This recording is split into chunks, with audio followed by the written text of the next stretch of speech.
Very good. All right, so welcome councillors to our elected member briefing this evening.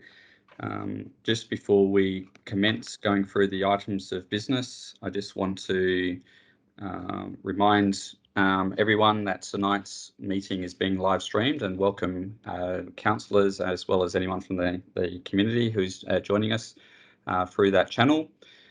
Just like to confirm that any members of the public who will be joining us tonight using Microsoft Teams will be our guest at this meeting, and it will be reflected upon or next to your name when you've been admitted to the meeting that you are a guest. This meeting is being recorded, and that is being reflected at the top of your screen, and by remaining online you acknowledge that you are aware of and accept this as a condition of connecting to the meeting. We will mirror our normal meeting procedures. Therefore, if and when council moves into the confidential portion of any meeting, we'll ask the members of the public to leave the meeting, and councillors will be asked to join in a breakout room to discuss confidential matters. Council's administration will assist any guests that are online to exit the meeting if and when required.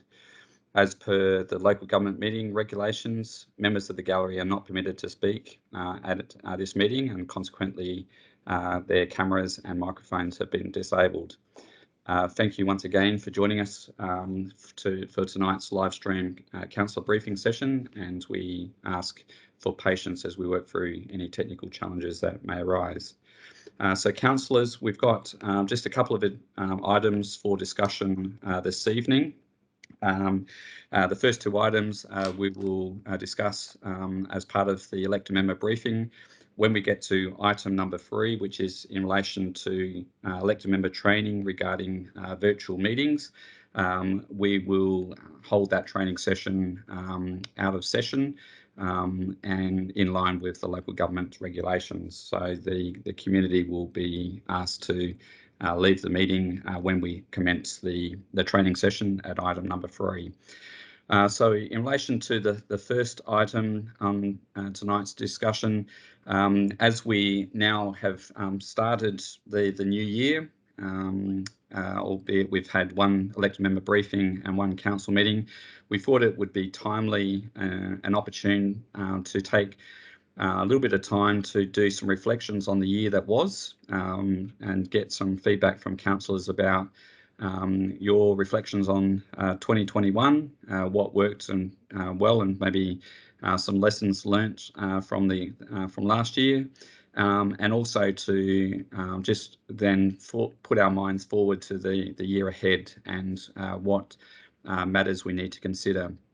This is essentially a prelude to one of the budget workshops where we will do a full situational or environmental scan of our current operating environment and look at what we need to factor into our annual business plan and budget and long-term financial plan as part of our budget process. But given it's the start of the year, I thought it would be timely just to do some reflections and some put our mind to the year ahead. Haven't asked councillors to prepare for this workshop. Essentially, it's really just an ad lib conversation with councillors. The executive management team did a similar session a couple of weeks ago, so I can share with elected members some of the content that we went through. But just if we start with the year that was last year, do any elected members want to make any comments or observations about any highlights or major achievements from last year? And if I can just get a show of hands if anyone wishes to say a few words. Councillor Marshall.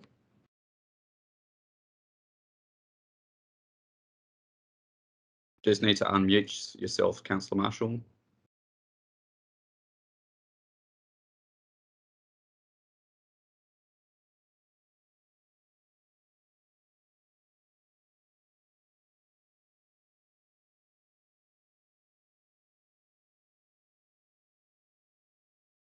Irene, are you able to turn Councillor Marshall's microphone on, please? I have gone into the settings, Justin, and I have reviewed the settings for Councillor Marshall, and they are active. Okay. So we got our first little technical glitch. Has anyone got any suggestions as to why we can't hear Councillor Marshall? Can you hear me? Yes, Bill, we can hear you. Yeah. Sorry for being late before, I couldn't get in. Yeah, no problems. Councillor Marshall, we might just try the old trick of getting you to log out and log back in, and hopefully that might refresh any settings that for whatever reason are not working. So apologies that on first attempt that hasn't worked. Any other councillors like to reflect on the year that was and provide any highlights or major achievements that stood out for you from your perspective from last year? Yeah, I'm Councillor, Mayor McLaughlin. Thank you, Justin. Look, I think it's been a very full, was a very full year last year. I think something that comes to mind is obviously the development of the master plan, Whyalla master plan, which I think was an effort to obviously plan out the future for that particular part of our city. And I think that the amount of work that was put in by our community with all the public consultation was impressive, and I think that it's given us a good framework to start making some really exciting changes down at the foreshore. And I guess it's important that we follow through with that, and obviously we are starting to achieve some of those requests from the community in this year.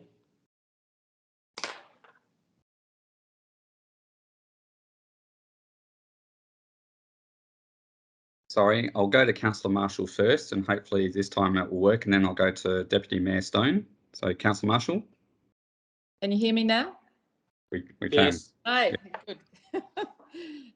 Okay, so sorry, Claire, I didn't hear all of what you said, but I did come in at the tail end of what you said. Obviously with the jetty, the master plan, etc., I think, they were ticks. The airport tick, however, and I know this has been brought up before over many, many years, that I'd like to see that when a major project is being scoped, that we really do our due diligence on every possible thing, contingency that could come up that we haven't maybe thought of. That process needs to be a bit more thorough.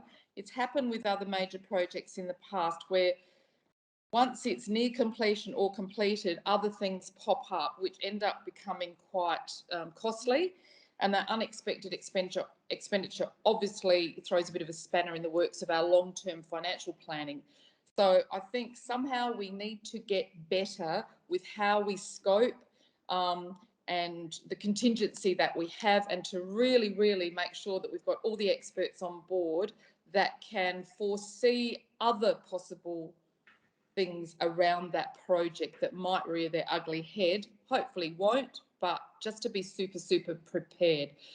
Just going forward, I think that's just really important to keep that in mind. And I agree with the Mayor on that. Now that we have the plan for the foreshore, we need to start activating something immediately.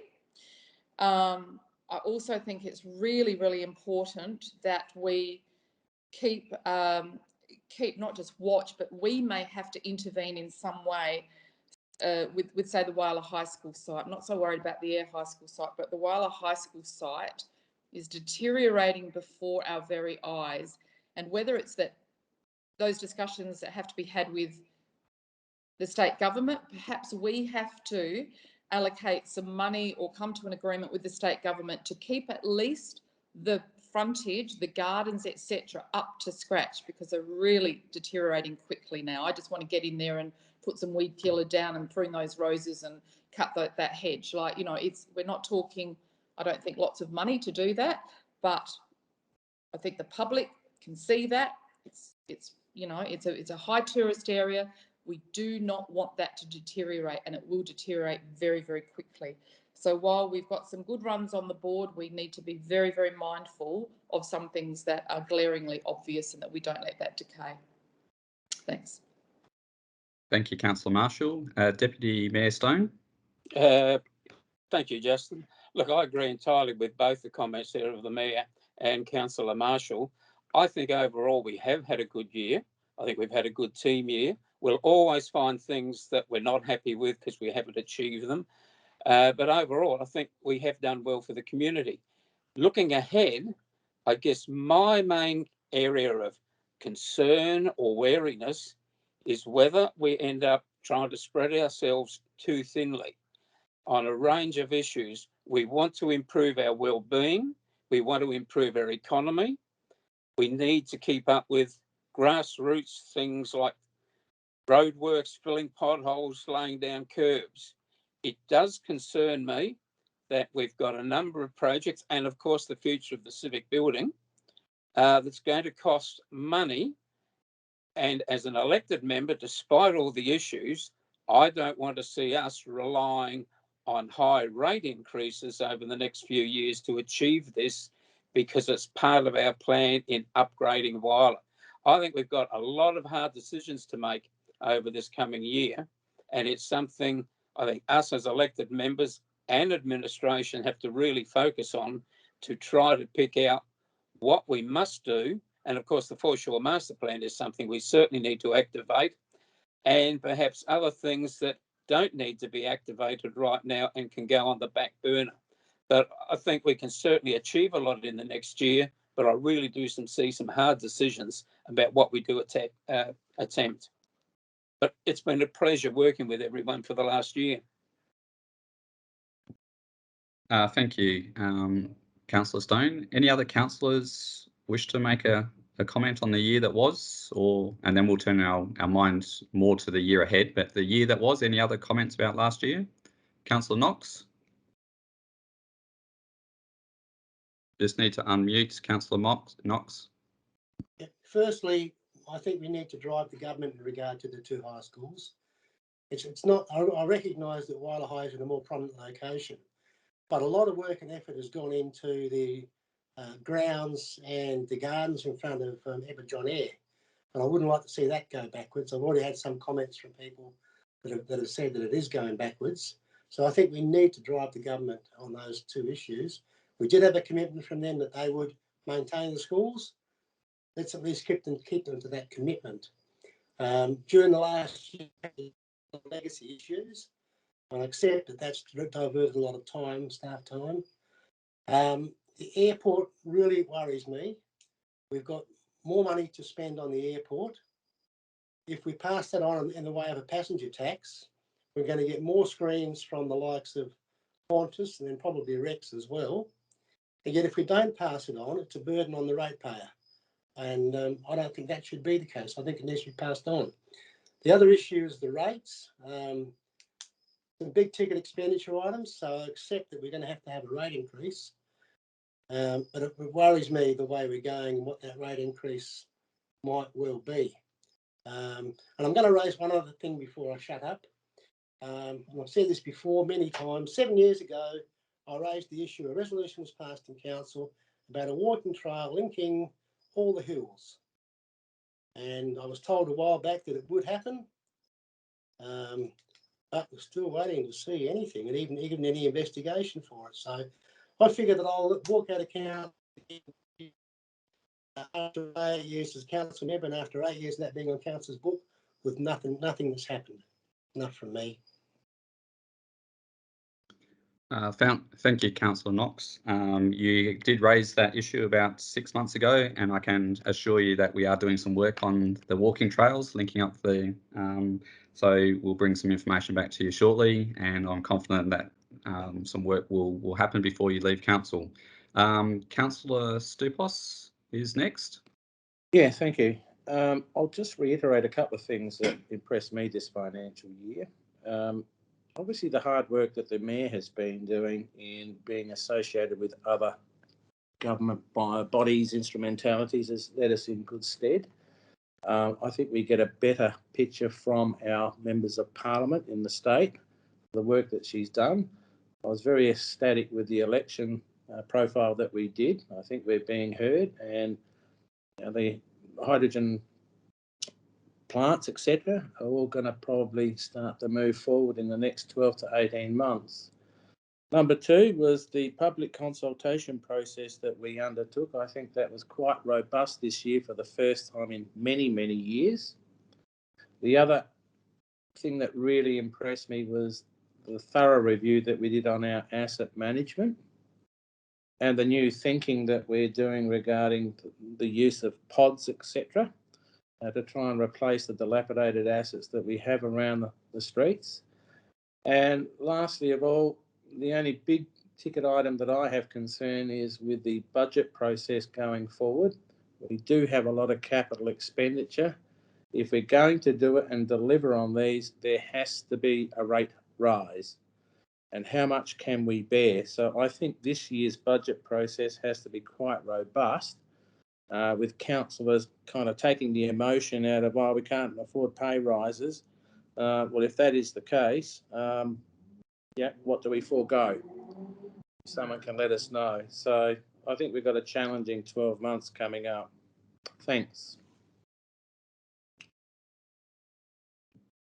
Thank you, Councillor Stupos. Councillor Simpson? Yeah, I have to agree with all the previous speakers, and I'll lump you involved in the thanks for your leadership, along with the mayors. You've been excellent for us. I thank other councillors for all the work they've done as well. And other than that, not very much at all. Okay. Thank you, Councillor Simpson. Any other councillors want to speak about the year that was? Otherwise, if not, sorry, Councillor Westerman. Yep, I'll go to you next. Yeah, I have to pretty much agree with everyone. It has been a good year. A lot of progress with the different things that the foreshore master plan and the starting of the rec centre master plan. I'm looking forward to see where that is going to head into the future. Okay, thanks. Thank you, Councillor Westerman. Before we turn our attention to the year ahead, I'll just very quickly give you a synopsis of some of the reflections from the executive management team, some of which have already been mentioned by councillors. So again, the highlights included the foreshore master plan, not only the deliverable being a very robust master plan to guide future directions, but the process of delivering or consulting and engaging the community was a very robust process. I think our recruitment, particularly for our senior, both executive and senior managers, has been very good over the last sort of 12 months or so. That ties in with the organisational realignment, which we talked about a little bit over 12 months ago. So that's largely been completed, and I'm really pleased that we've got a good nucleus of leadership capabilities now as part of the organisation. Tackling some of the legacy issues, the fauna park, the beach cafe has already been mentioned. We have made some, I believe, some significant strides forward in terms of our culture, our organisational culture, and the University SA survey that was done just before Christmas confirmed that we're actually, as an organisation, tracking pretty well in terms of our organisational culture and the climate within the organisation. I think, without doubt, the multiple awards that the Jetty received was great recognition of the iconic asset that we now have as part of our city and part of the visitor experience for people coming to enjoy our city. The community engagement and communications generally, I think, has been at a very high standard, and I think that in turn has improved perception of the community in terms of what council is achieving, and getting some more transparency and accountability in terms of what council is doing. And overall, I think we've had an improvement in, as I said, the perception of council. A couple of other achievements. I think the fact that we've now had the current executive management team together for close to 12 months is a positive. We have a very good executive leadership team, and I'm really pleased that we've got Kathy Kristen and Jade as part of that team, and having that stability of the leadership group, albeit 12 months is a relatively short period of time, but it's good that we've been together now for that period of time. And I think collectively we're all on the same page in terms of understanding some of the improvements needed to internal systems and processes. My perception is that there has been an improvement in the confidence in council from all perspectives, so from councillors' perspective, from staff perspective, external stakeholders, as one of the councillors mentioned. I think the view of our council has improved over the last 12 months. We have made some improvements regarding our building assets, and the pods, I think, will take us some good steps forward in terms of tackling some of the building issues that we've got. And I think in closing, the professionalism and decision-making improvements that we have made, I think the fact that the councillors are very united and tackling some difficult decisions and making decisions in a very informed and professional manner is a positive. So if we, I'll just pause just briefly. Did any councillors want to say anything in relation to those items? Otherwise, we'll turn our attention to the year ahead. Okay, so we'll now just put our minds forward. Just to start off the conversation, obviously it's going to be an interesting year with state, federal and local government elections all happening this calendar year. That will create an interesting environment for us to work within and give us hopefully some good opportunities to leverage. Obviously, being the last year of the existing councillors' term, as we lead to the election, some councillors will be looking to continue on, some may not want to continue, so we want to close out this term of council in a very robust and professional way in terms of closing out as many matters as we can. But to probably Councillor Stone's comments before, we need to make sure that we try not to spread ourselves too thin and try to achieve too much in what is a relatively short period of time. So having that united view as to what are the key priorities and keeping the discipline to remain focused on those priorities will be a key challenge for us. So other than those preliminary comments, do any councillors have anything that they'd like to contribute about the year ahead that hasn't already been mentioned?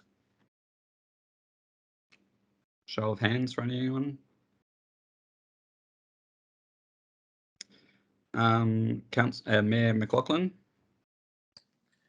Yeah, I think I also want to just acknowledge the great work of the council and also of all the staff, executive staff. I think it's been a very positive, cohesive group for the last 12 months, and I think that's reflected in what we've been able to achieve as a council. So thank you to everyone. Yeah, I think it's important that even as we continue and we obviously make some hard decisions about what we want to achieve in the next 12 months, I think it's still critically important that we do listen to the community's feedback and along this road. And I think that we've shown in the last while that when community members have a concern, you know, from a council point of view, we welcome their concerns or questions or issues, and I think that that's something that I would like to see to continue in the next till the end of this term, is to ask the members of the public if they have any concerns or issues to come to council, and obviously we're willing to listen, help and resolve, and we've had some good successes with that recently, and I'd like to acknowledge the members of the public that have taken that path, and I think it's a healthy one, and I think that's something our council is keen to continue for the rest of this term. Thank you, Mayor. I'll go to Councillor Stupos next. I don't care which side of government gets in, both federal or state, as long as they're going to have capital funding for us to continue the improvements that we've been trying to do. Paramount, I think, on Whyalla's trek to the future is employment issues and trade issues and housing issues. I think they're going to become very, very critical in the next 24 to 36 months. You know, should these hydrogen proponents get up and going, we're just going to be bombarded with issues with accommodation, housing, employment, trade skills.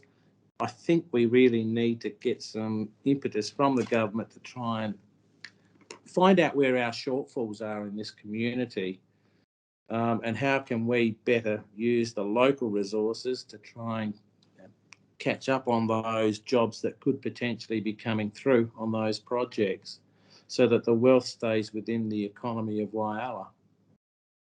That's all I have for the future. Thank you, Councillor. Any other councillors got any comments or insights, views about the year ahead? No? Okay. What I might do then, just to close out this conversation, a number of councillors just made reference to the fact that progressing the foreshore master plan implementation is obviously a key priority. I might just ask Jade to share with councillors what some of the activities are that's going behind the scenes, and some of the things that we might be looking at or seeing occurring down on the foreshore over the next sort of 6 to 8 months. Jade, can I get you to come into the conversation, please? Can everyone hear me? We can. Thank you. Excellent. First and foremost, I was in Adelaide at the end of last week to finalise the fit out of the new foreshore cafe modular pod, at the exciting stage of figuring out where the lighting goes and all the fit out and the colours and the things like that. So that for me, that's the fun bit. So that'll appear, we should have, that's in the DA process as we speak. And as soon as we get the nod there, it'll be in construction and we'll see it arrive.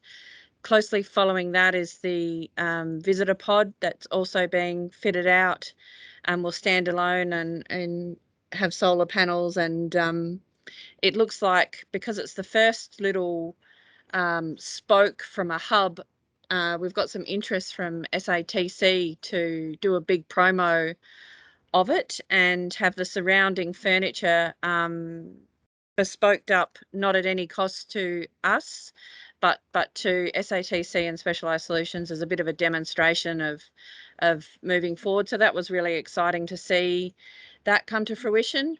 We're working really around delivering that foreshore park, so the adventure play space, the golf and the water park. Sorry, I should have kicked off with the water park. That's taking up a lot. If you're really keen, after this meeting, have a bit of a Google of Gosford foreshore. It's the newest foreshore that's been developed. Very similar aesthetic to what's been proposed for ourselves to consider and offerings. And so we've had a really good hard look at that. We've spoken to people involved in that project, what went right, what went wrong, and that'll help give us that insight in and around that foreshore park. We're also staying very much abreast of where the grants are likely to come forward, picking up on Councillor Stupos' comments over the coming 12 to 24 months. And that may be in and around that boat ramp, marina area, and picking elements of the foreshore master plan up from that and getting that delivered simultaneously along with those trails that might extend either towards the mangroves or up around Hummock Hill. So there'll be, also picking up on Councillor Marshall's comment, there'll be some activity very soon on the foreshore, which will really signify to the community the modern and contemporary look that we're going for. So it's a really exciting time. Thank you, Jade. I might just add to that. We have a meeting scheduled with Surf Life Saving Club, Surf Life Saving SA, which I think is sometime this week from memory. That is to commence the discussions regarding the future Surf Life Saving Club facility down on the foreshore area. And we're also in regular contact with the developers of the hotel, and they keep tapping that development forward as well. So lastly, maybe not the most exciting element, but one that I think everyone acknowledges is well overdue, is that we're also looking at the replacement of the toilet facility and getting a contemporary toilet offering down in our Foreshore area as well. So for any councillors who may be a little bit anxious that nothing's going to happen, I can assure you that work is progressing.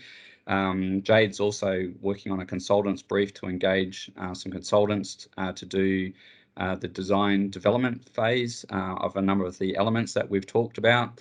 And picking up again one of the comments from the councillors before about the Whyalla High School site, we are also actively pursuing the state government around a master plan for the high school building and having it repurposed for the purpose of being the School of Excellence for hydrogen production and renewable energy within our city.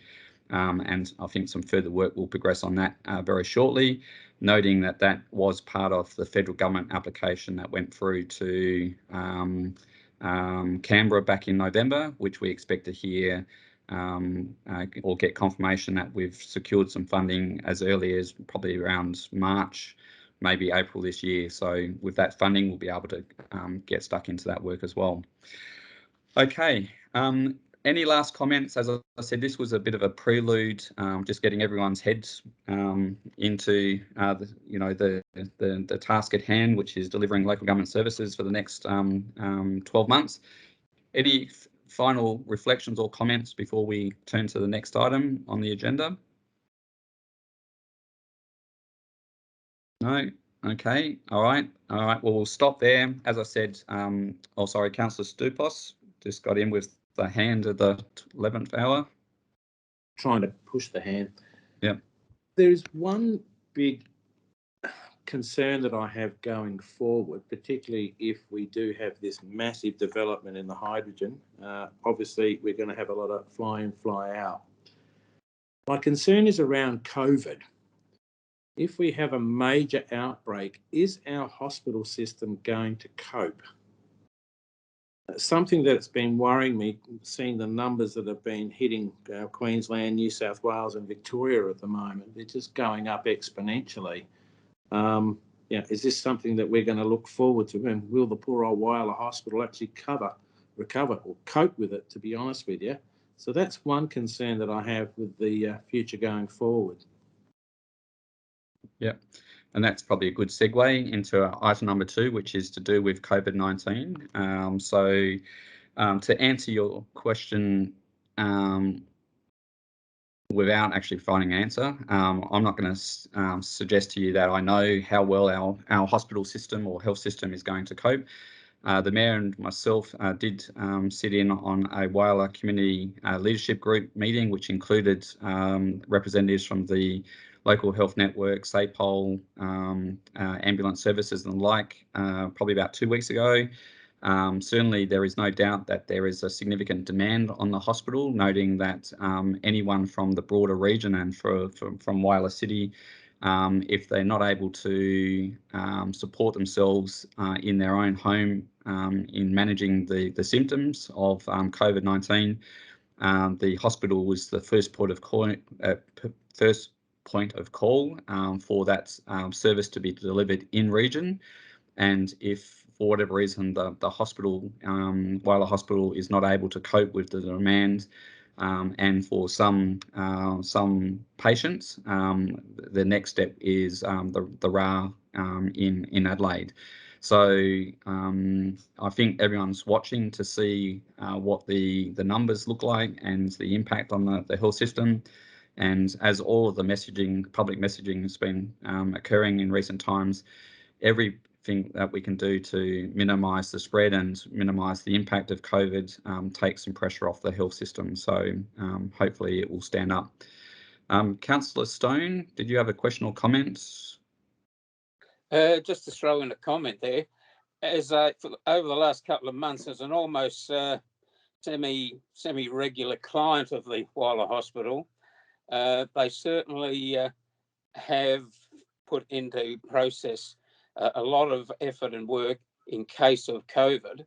But an observation I've made and some feedback I've had from various people within the hospital, that where there is extra pressure at the moment is as a result of surgeries that have cut out face-to-face appointments, and the hospital is now picking up a lot of additional custom by people going to the hospital instead of their GP, because some they're inconsistent, but I know of several for a while there that were not doing face-to-face consults, so people were going to the hospital first up.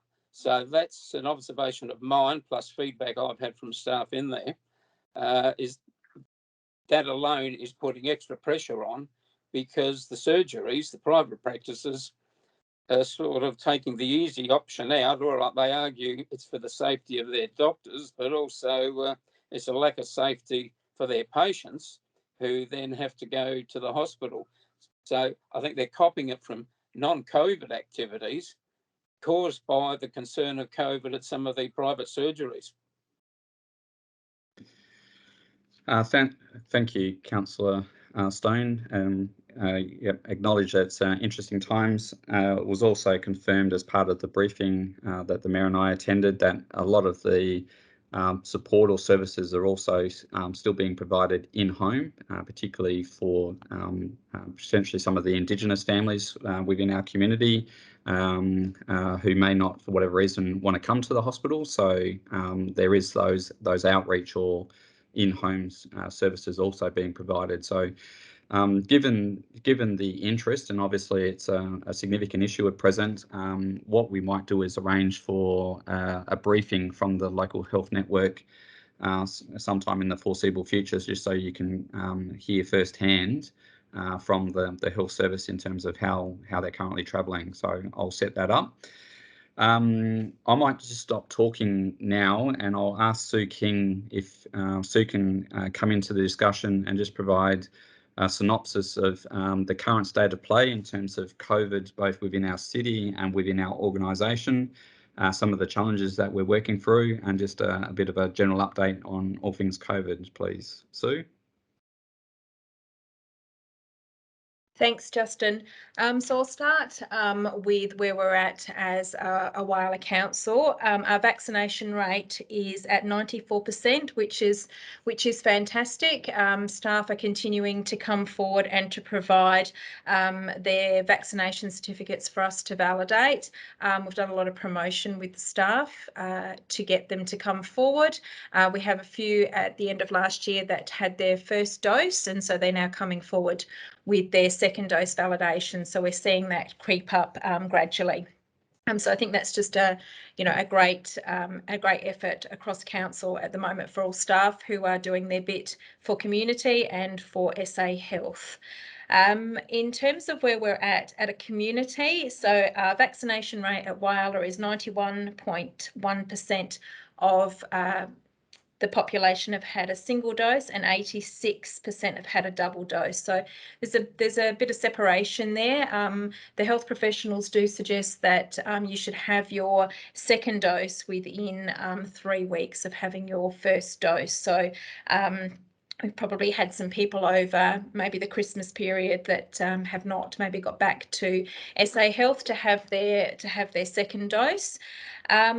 The Westlands Vaccination Clinic has now closed, and the hospital is operating its vaccination clinic across 6 days per week, Monday through Saturday, with Wednesday they're operating from noon to 8:30 p.m. The rest of the days they're operating from 9 to 5:30 p.m. The heat map for South Australia has shown that Whyalla, it's actually been adjusted at the moment to provide a lot more detail in terms of where Whyalla is sitting, and we were at 269 positive cases. So that number is based on how many positive cases we've had in our community, and we currently have 101 active cases. And this heat map is updated as of Monday the 31st of January, so today, so it's just quite recent.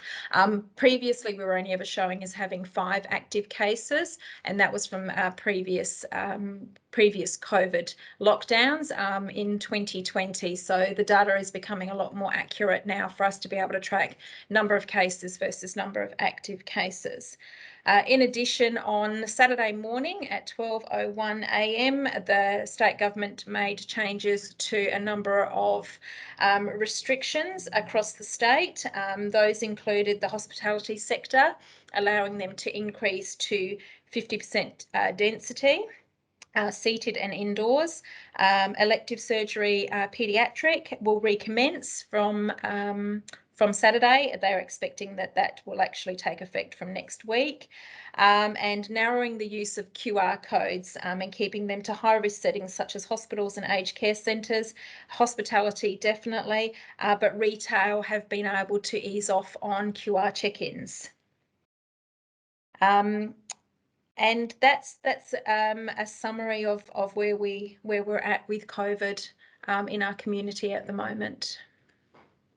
Can I just get you, Sue, to mention the RAT distribution centre? Oh, yes, of course.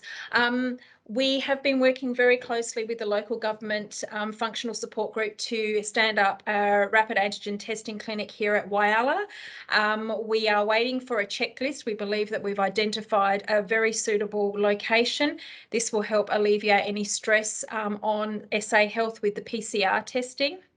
We were notified late last week, and I'm thinking it was Thursday or Friday, that Safecom are now managing the rapid antigen testing hubs on behalf of the state government. So we are reaching out to them so we can get our hub stood up as soon as possible. We believe that we are ready to go. We believe that we've got a facility that will meet all of the requirements of the checklist.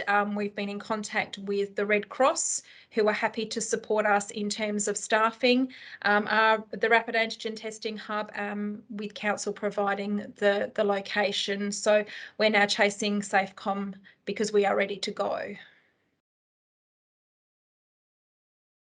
Okay, thank you very much, Sue. Any questions or comments from councillors? Councillor Marshall. Thanks, Sue. Sue, do you know what the booster dose percentage is? Unfortunately, councillor, they're not providing those statistics on the SA Health dashboard, so we can only get the data around first and second dose for 12 plus. So there's no data available for those people that are less than 12, younger than 12, sorry, at the moment. Okay, and booster dose obviously being particularly important for vulnerable and elderly. That's why I was just wondering with Omicron. QR check-ins, does council need to have a QR check-in anymore, or has that been? No, council does not need to have QR check-ins anymore. Yes. Yep. Thanks, Sue. Any other questions, Councillor Marshall? No. Councillor Stupos. Yeah, just taking up on Councillor Marshall's question. Listening to Talkback Radio on the way home from Adelaide yesterday, it appears that it might become mandatory now that to be vaccinated, you actually have to also have your booster shot. I believe that there may be some legislation passed through Parliament, but how accurate that is, I don't know. I was just listening to Daniel Andrews from Victoria commenting that that may be the standard now going forward, is 3 vax or the booster shot, your 2 plus your booster shot. So that's going to be quite interesting whether we're going to cope with it.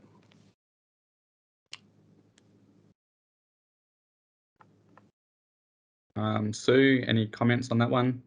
So there are some mixed messages around the booster. There is talk that the directive will only extend to being fully vaccinated at 2, and it's optional then for organisations themselves to implement a 3rd. And I suggest that they might come as directives through those high risk settings such as aged care, hospitals, childcare centres. So I do think it's a watch and see, but I am aware that some organisations that have implemented mandated vaccinations are now mandating a booster shot. So I think we just have to wait and see what comes out in terms of state government directives around the third vaccination. Okay, all right. Any last questions or comments in relation to COVID-19? Okay, if not, all right. So that concludes the briefing session of tonight's proceedings. We're now going to go into a training environment. So any external guests that may be online, if I could please request that you depart this meeting. And for the benefit of councillors, I'll confirm that the recording will also cease very shortly. So we'll close this meeting.